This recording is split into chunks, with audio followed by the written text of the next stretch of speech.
চলো আমি এখন ভাবলাম যে আমি আর মেয়েকে একটু গুছাচ্ছিলাম, তো ভাবলাম তোমাদেরকে আমার বিয়ের বেনারসি আর এঙ্গেজমেন্টের বেনারসিটা দেখাই। আমার দুটো বেনারসি, তো আমার এঙ্গেজমেন্টেও বেনারসিও দিয়েছিল, লেহেঙ্গা দিয়েছিল। তো আমার ইচ্ছে ছিল লেহেঙ্গাগুলোও দেখাবো তোমাদের, কিন্তু দেখাতে পাচ্ছি না, ওগুলো তোলা আছে ওপরে। তো চলো, কোনো ব্যাপার না, ততক্ষণে আমি বেনারসিগুলোই দেখি। প্রথমে আমি দেখাই আমার এঙ্গেজমেন্টের এই বেনারসিটা। দেখো কালারটা ভীষণ সুন্দর। এর ব্লাউজটা এখনো বানানো হয়নি, এর সঙ্গে একটা ব্লাউজ দিয়েছিল রেডিমেড, সেটাই আছে। এর ব্লাউজটা আমি বানাবো, তো এখনো বানানো হয়নি। কালারটা দেখো ভীষণ সুন্দর। আমি এটা একবারই পরেছিলাম, এটা পরা হয়নি, যেহেতু আমি এঙ্গেজমেন্টে লেহেঙ্গা পরেছিলাম তার জন্য এটা পরা হয়নি। তবে একবার পরেছিলাম যখন আমি ফার্স্ট আমার শ্বশুরবাড়ি আসি, তখনই পরেছিলাম।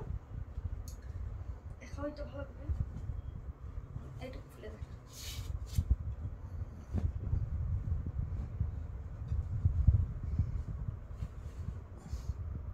আর আমার এই রানী কালার খুব ভালো লাগে।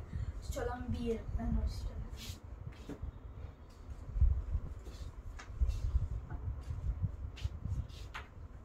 বিয়ের বেনারসি কালারটা আসছে, দেখো ভালো করে আসছে তো। দেখো গ্রিনে আর এই কালারটা ব্যাপক সুন্দর লাগছে।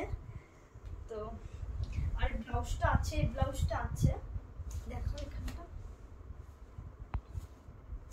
এর ব্লাউজটা এই গ্রিন কালার, ভালো করে খুলে দেখাচ্ছি। আরে ভাই এটা কি হলো? আচ্ছা, ব্লাউজটাই গ্রিন কালার, আর এটা একটু তোমাদের খুলে দেখাই। দাও,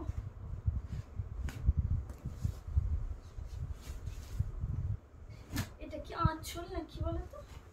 ওয়াও, এর আঁচলটা একবার দেখাও। দেখো আঁচলটা পুরোটাই কাজ।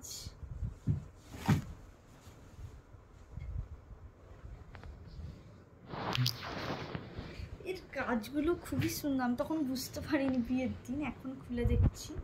সেই বিয়ের দিন এসে আমি খুলেছি, তারপরেই এখন এতদিন পর বার করে দেখলাম।